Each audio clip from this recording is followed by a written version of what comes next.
Assalamualaikum warahmatullahi wabarakatuh. Perkenalkan, nama saya Deva Isrifa. Saya siswi kelas 5 SD Sulawesi Timur. Ingin membacakan sebuah cerita yang berjudul Putri Salju dan Mawar Merah. Pada suatu hari, ada sebuah pondok kecil yang terletak di tengah hutan. Pondok itu terawat dengan baik. Di pondok itu ada ibu dan kedua anak gadisnya.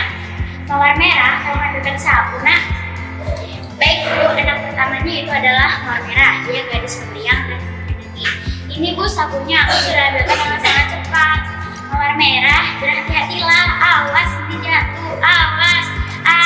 Benar saja. Mawar Merah bisa membantu dengan sangat keras. Ibu kan sudah bilang, berhati-hati. Kamu ini memang ceroboh. Dari kejauhan, Salju tertawa dengan keras. Hahaha, melihat saudaranya terjatuh. Berbeda dengan Mawar Merah, dia gadis yang anggun dan pemalu. Hari-hari pun berlangsung dengan sangat bahagia. Dan pada suatu malam, seperti biasa, ibu akan membacakan sebuah cerita yang berjudul Negeri Bara Dongeng. Dengerin ya. Baik, Bu. Tiba-tiba terdengar suara ketakutan yang sangat keras. Biar aku saja, Bu, yang membukanya. Tiba-tiba, Ibu, Mawar Merah, bersembunyilah kalian, ada beruang. Anak-anak, tenang, dia tidak jahat. Terima kasih, Bu, telah mengizinkanku masuk. Aku kedinginan di luar. Iya, sama-sama. Putri Salju, buatkanlah dia teh coklat. Baik, Bu. Hari-hari berlangsung, musim salju pun telah berakhir. Dan beruang berkata, Bu, musim salju telah berakhir. Aku harus pergi, ada pekerjaan yang harus aku kerjakan. Baiklah, kamu harus berhati-hati. Dan pada suatu hari, Putri Salju dan Mawar Merah sedang menyelidiki hutan. Tiba-tiba Putri Salju terjatuh dan dia terjatuh. Di situ pun ada dua pangeran yang bernama Adam dan Yosef. Tiba-tiba Adam yang mendengarnya, Adam pun membuka semak-semak. Siapa itu yang terjatuh? Dia pun membuka semak-semak. Tiba-tiba, wah Putri, sini saya tolong. Dia pun membawanya ke istana dan dia mengobatinya. Pangeran pun berkata, kamu di sini dulu sampai kamu sembuh. Nanti saya akan antarkan kamu ke rumah. Dan mereka pun saling suka dan akhirnya menikah. Sekian, terima kasih. Assalamualaikum warahmatullahi wabarakatuh. Oke, beri tepuk tangan. Assalamualaikum warahmatullahi wabarakatuh. Nama saya Intan Safin Ramadan. Saya siswi kelas 5 SD Sulawesi Timur. Ingin membacakan cerita yang berjudul Deda dan 5 Butir Kentang. Dahulu di tanah Jawa hiduplah seorang pencari kayu bakar yang bernama Deda. Dia bersama istri dan ketiga anaknya hidup sangat sederhana. Hidupnya juga sangat sederhana dan terletak di pinggir hutan. Saat itu sedang musim hujan. Sudah seminggu hujan tak kunjung henti. Hal ini membuat Deda bersusah hati. Pasalnya, dia tidak bisa mencari kayu bakar dan dia tidak bisa mencari uang untuk makan keluarganya. Dengan dasar, istrinya berkata, suamiku, persediaan makanan sudah semakin menipis. Hanya tersisa 5 butir kentang saja. Itu pun tidak cukup untuk makan kita sekeluarga.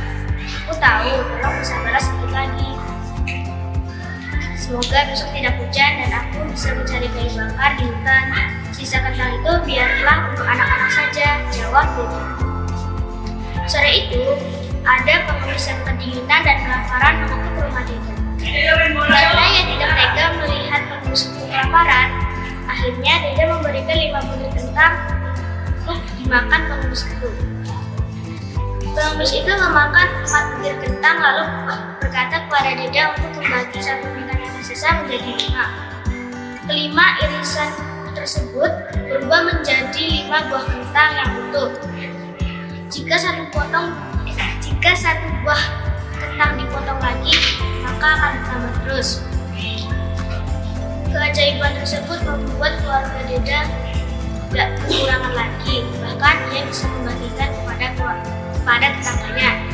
Itu saja cerita dari saya. Jika ada kesalahan mohon dimaafkan. Assalamualaikum warahmatullahi wabarakatuh. Oke, salam. Beri tepuk tangan. Assalamualaikum warahmatullahi wabarakatuh. Perkenalkan, nama saya Muiz. Saya dari siswa kelas 5 SDS Sulawesi Timur. Saya akan membawakan cerita yang berjudul kelelawar dan laba-laba. Pada suatu hari ada sebuah laba-laba di hutan yang gelap. Saat itu laba-laba sedang kesepian karena tidak mempunyai teman. Lalu datanglah kelelawar.